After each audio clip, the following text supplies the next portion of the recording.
Nous sommes à Paris avec Derek Lawless, qui est représentant du courtier Bourstrade, qui est un nouvel arrivant dans le domaine du courtage, puisque ça fait 1 an et demi que vous avez lancé votre activité. Vous êtes un courtier Forex, CFD. Je vais vous laisser nous présenter votre activité, les services que vous proposez à vos clients. Oui, bonjour Fabien et merci de m'avoir accordé cet entretien. Bourstrade est un courtier, comme vous le dites, spécialisé dans les CFD, donc avec une assez forte activité sur les indices et tout ce qui est donc matières premières et devises. C'est un courtier qui a été conçu en 2014 et qui donc est arrivé en France en 2015, qui bénéficie donc d'une accréditation FCA. C'est-à-dire que donc, nous dépendons du gendarme boursier en Grande-Bretagne et nous avons donc voulu lancer un courtier équitable pour le trader responsable. Je m'explique. Nous avons donc fait une analyse assez approfondie du marché des CFD et constaté que il y avait des choses donc bien et des choses moins bien. Nous avons constaté donc un phénomène donc de spread variable. Hein. Donc nous avons donc sur notre plateforme donc une offre de spread fixe, uniquement des spreads fixes, serrés et fixes, et nous avons donc fait le constat que beaucoup de clients en fait utilisaient mal l'effet de levier, c'est-à-dire que souvent ils avaient tendance à empiler des positions lorsque le marché se retournait un petit peu contre eux. Et donc, partant de ce constat-là, nous avons décidé d'augmenter les deposits. C'est-à-dire que sur Bourstrade, on propose des CFD, mais avec un effet de levier beaucoup plus modéré.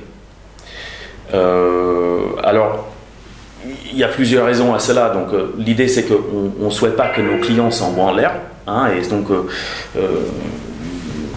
le marché est quand même très difficile. Alors, si vous utilisez à plein l'effet de levier qui vous est proposé donc, par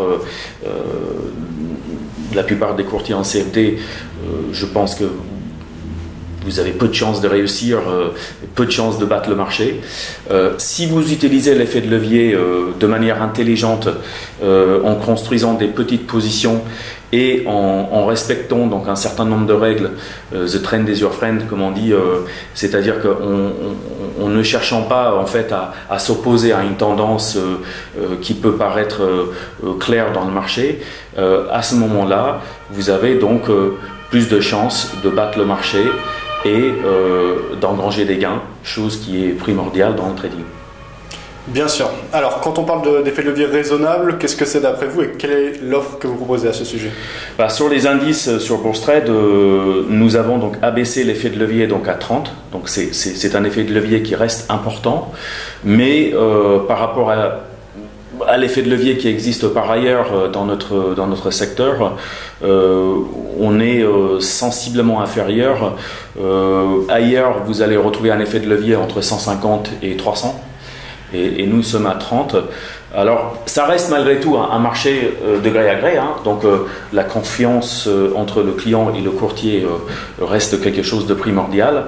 Maintenant, l'effet de levier est un élément important. Je pense que trop de clients sous-estiment l'importance de ce facteur, de cet élément dans leur trading au jour le jour. Et le manque de respect pour un effet de levier dans un marché qui reste volatile ou qui fait des sursauts un petit peu imprévisibles peut être quelque chose d'extrêmement fatal. Donc on est à 30, entre 30 et 35 sur les indices et nous avons donc abaissé l'effet de levier également sur les devises pour que... Alors autre chose importante, c'est que chez nous vous avez donc une modularité du point qui fait que même les petits investisseurs peuvent démarrer à trader à partir de 1 euro le point sur les indices européens, 1 dollar le point sur les indices US et même chose donc sur les devises. C'est-à-dire qu'on ne vous impose pas une taille de lot qui ne soit pas donc, en conformité avec votre niveau de formation ou votre niveau d'investisseur. Donc on démarre avec 1 euro le point sur le CAC 40 par exemple, ou sur le DAX, et donc vous avez la possibilité d'augmenter en fonction donc, de votre appétit pour le risque, mais aussi pour votre, par rapport à vos moyens, à la taille de votre compte, et même de construire des positions en plusieurs fois ou de les alléger en plusieurs fois en fonction de vos stratégies.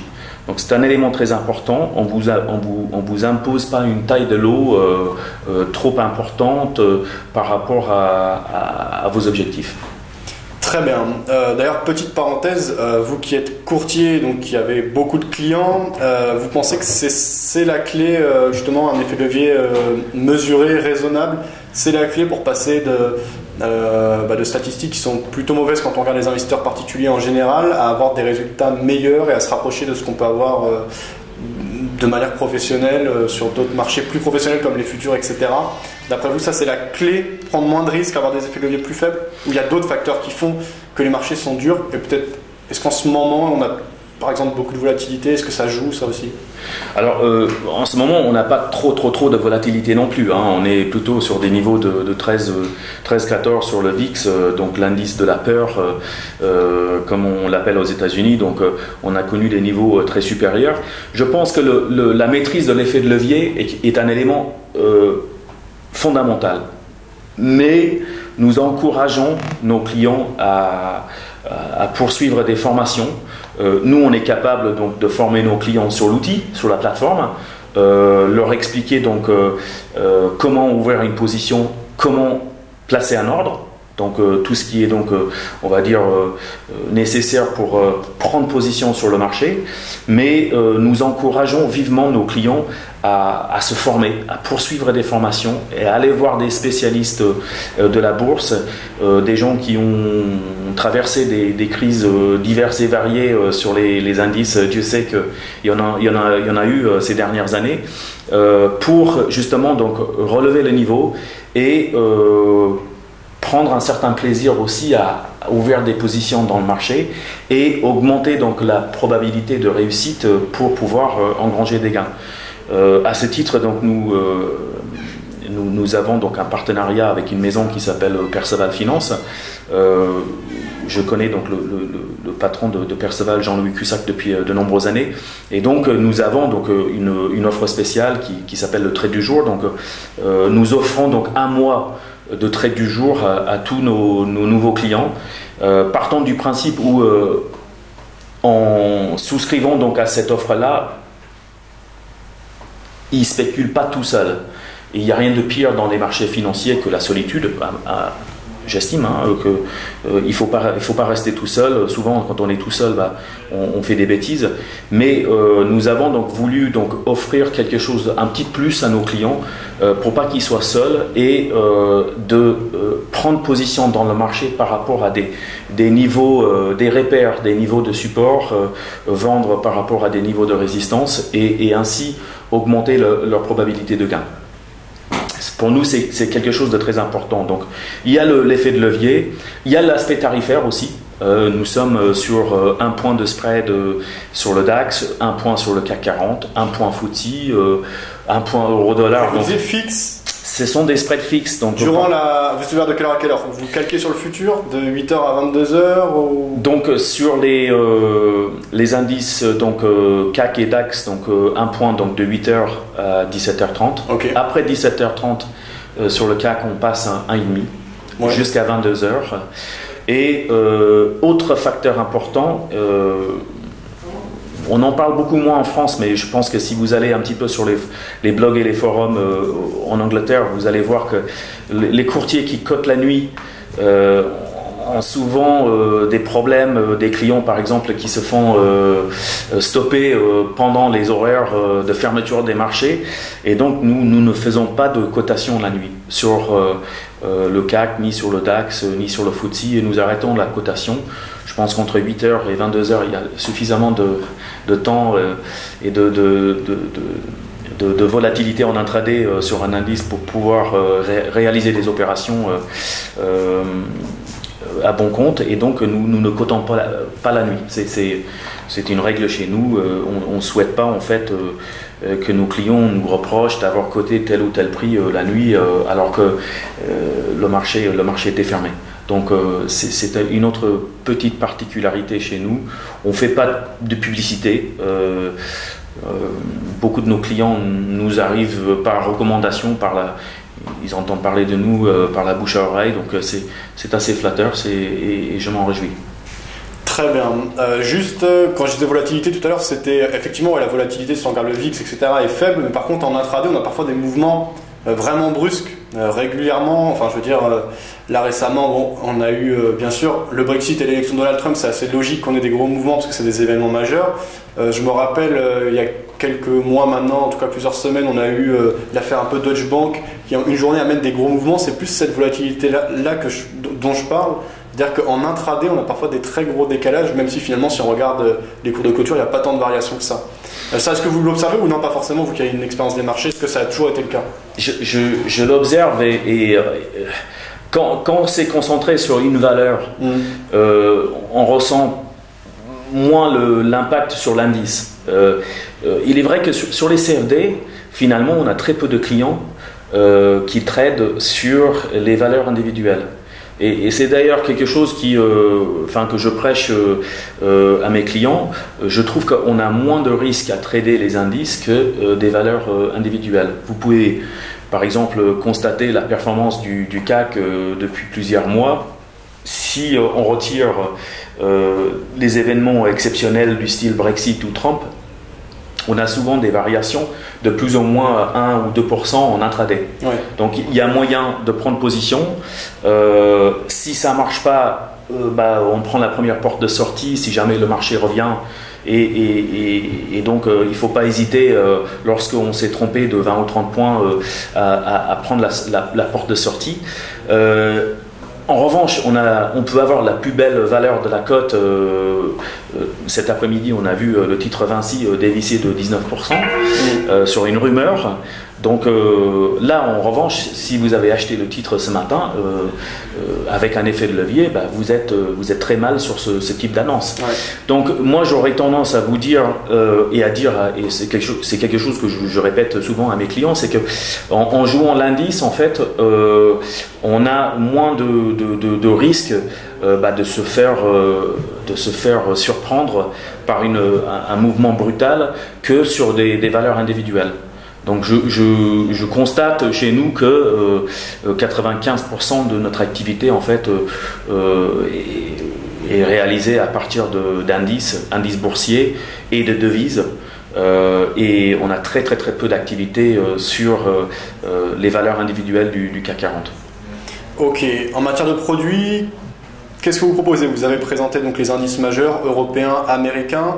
Vous parlez des valeurs spécifiques, vous les proposez également via CFD. Combien d'actifs vous proposez au total? Quelles sont les différentes classes d'actifs que vous couvrez? Alors on n'a pas pour vocation de proposer 10 000 valeurs puisqu'il faut payer les flux. Donc nous on propose même sur le compte de démo, on propose la même expérience que sur un compte réel. Donc on fournit les flux en temps réel. Donc on a un peu moins de 1000 valeurs disponibles sur la plateforme. Donc on préfère sachant que je ne vais pas vous cacher que nos clients travaillent sur à peu près une centaine de valeurs, pas plus. C'est très rare en fait d'avoir une demande par exemple de trader le peso en Mexique ou le rand en Afrique du Sud ou des produits de taux par exemple, le Bund ou le Schatz ou des choses comme ça. Donc on a un peu moins de 1000 valeurs sur la plateforme, donc il y a une bonne maîtrise des coûts. Moins vous avez donc de flux en temps réel à payer et moins vous avez donc de valeurs qui ne servent à rien, mieux vous portez au niveau du spread, et c'est pour cela qu'on est capable de fournir donc des petits spreads et des spreads fixes. Sur les classes d'actifs, il y a de tout. Il y a les actions européennes, US, les indices asiatiques, européennes, tout ce qui est donc S&P, Wall Street, Nasdaq. Wall Street est proposé à partir de 1 point de spread donc sur un spread de 1 pendant les horaires d'ouverture, donc 15h30, 22h. Ce qui est intéressant en matière de coût, puisque on parle de Wall Street, donc c'est-à-dire du Dow Jones. Oui, on ne peut pas l'appeler le Dow Jones pour des raisons de copyright. Parce que c'est un CFD et pas un indice directement, mais il réplique donc le Dow Jones. C'est un indice qui vaut 19 000. 19 000 actuellement, carrément. Oui. Ça fait longtemps que je n'ai pas tradé. C'est vrai que les marchés sont sur des plus hauts historiques aux États-Unis. Donc 19 000, 1 point sur un indice qui vaut 19 000, effectivement, ouais, c'est vraiment compétitif en matière de tarifs. Ouais. C'est vraiment très très très intéressant. Ouais. Donc c'est voilà, bon, vous allez retrouver un petit peu par période, on a des clients qui sont plus ou moins actifs sur le pétrole ou sur l'or ou les matières premières. Donc les devises, bon, j'en parle pas, mais c'est vrai qu'on a pas mal d'activités sur l'euro-dollar, sur la livre ces derniers temps. C'est pas mal aussi, ça bouge, c'est volatile depuis le Brexit. Il y avait donc une tendance baissière assez prévisible à jouer. Vous allez me demander qu'est-ce qui est prévisible en bourse, je dirais pas grand-chose, mais là pour le coup c'était assez sympathique à travailler. Voilà. Sinon, comme je vous ai dit tout à l'heure, les clients ont tendance à travailler essentiellement tout ce qui est indice CAC, DAX, FTSE un petit peu de marché américain, mais ça va pas très loin. Et puis voilà, euro-dollar, livre-dollar, voilà. Très bien. Au niveau des plateformes, est-ce que c'est une plateforme propriétaire? Est-ce que vous utilisez une plateforme externe? Donc nous sommes donc une marque blanche. Donc nous avons donc créé ce courtier en partenariat avec un courtier londonien basé à la City, donc qui dépend de la FCA. Donc nous avons toutes les accréditations de la FCA pour pouvoir proposer notre offre. Nous travaillons donc avec la banque Barclays pour le côté compte ségrégé. Donc tous les fonds des clients donc, sont déposés sur ce qu'on appelle un compte ségrégé, qui n'a rien à voir donc, avec les besoins au jour le jour, le compte courant de Bourstrade, ni de notre partenaire londonien. Et la plateforme donc, est une plateforme donc, proprietary, comme on dit en anglais. Donc notre partenaire en est le propriétaire, et ça se passe très très très bien. Ça se passe très bien, vous n'avez rien à télécharger, c'est une page web, donc c'est pas quelque chose qui va utiliser beaucoup de mémoire sur votre PC. Et nous avons donc également tout ce qui est application Android, Apple, pour pouvoir consulter les cours, surveiller les positions, placer des ordres depuis son smartphone ou depuis sa tablette. Donc on est un broker moderne. D'accord. Et du coup, cette plateforme propose des outils, d'analyse technique, des choses comme ça? Tout à fait, oui. Donc il y a donc des graphiques qui sont sympathiques, qui sont, on va dire, on peut changer la couleur du fond. Certaines personnes préfèrent le fond blanc de la plateforme et puis avoir les graphiques avec un fond noir. Mais on peut changer, mettre la couleur que l'on veut. On a donc également la possibilité donc, de placer un ordre à cours limité. On n'est pas obligé de se contenter du premier cours qui s'affiche. Donc on peut trader au marché ou se placer ce matin par exemple. Dans le trade du jour, nos clients étaient placés à 27. Bon, on n'a pas fait le cours, hein, mais hier matin, ils étaient placés à 83. C'était pour aller chercher un objectif de sortie 30 points plus haut. Donc, chose qui a été réalisée assez rapidement dans la remontée brutale donc, de l'indice hier matin sur le CAC. Donc, assez sympathique. Et puis, le trade du jour sur l'euro-dollar hier, nos clients donc, ont vendu à 1,0643. Pour se racheter à 1,0605 hier en fin d'après-midi. Donc des écarts plutôt sympathiques, mais ça aussi c'est, comme vous dites, le niveau de volatilité des marchés n'est pas très élevé de manière générale, mais il y a parfois des beaux écarts à réaliser en intraday. Donc ça c'est assez sympathique. Et là, ce dont vous parlez, là, c'était des signaux relatifs au trade du jour? Voilà, donc ça c'est donc pour nos clients qui sont abonnés au service du trade du jour de Perceval Finance Conseil. Ils reçoivent donc via leur smartphone un niveau d'entrée donc à l'achat ou à la vente en fonction donc de la tendance prioritaire. Donc ils se placent. Ils ont un stop loss et un take profit, donc un niveau de sortie qu'ils peuvent programmer à l'avance. Donc c'est valable donc, sur l'indice CAC 40, mais aussi sur l'euro-dollar. Il y a aussi donc un trade du jour sur le DAX. Encore une fois, ce matin, le niveau n'a pas été atteint, mais hier, on a pu réaliser un écart assez sympathique et nos clients s'en réjouissent. Très bien. Dernière question. Vous avez parlé de la City, de Londres.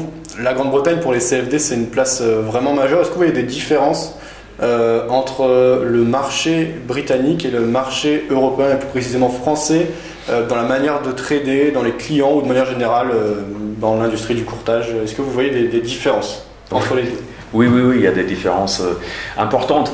Alors, il y a des différences, on va dire, culturelles, donc liées à... c'est vrai que moi, je viens de Dublin, donc l'irlandais ou l'anglais a cet appétit pour la spéculation, pour le risque.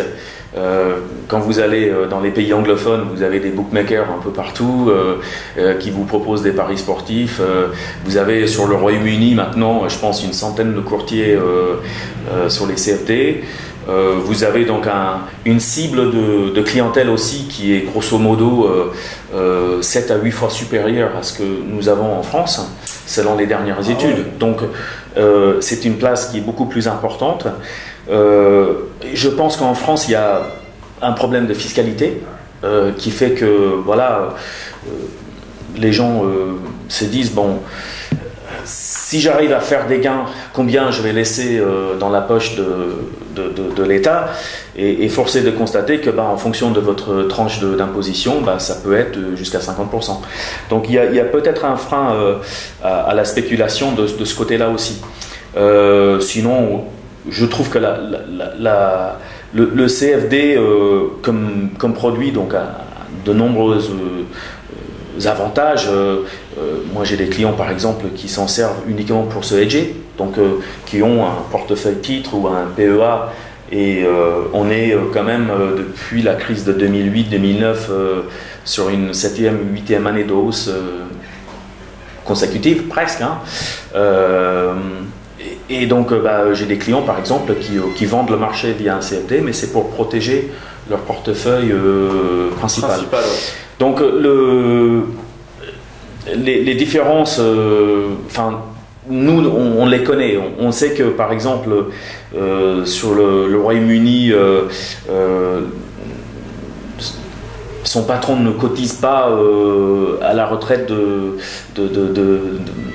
pour ses salariés.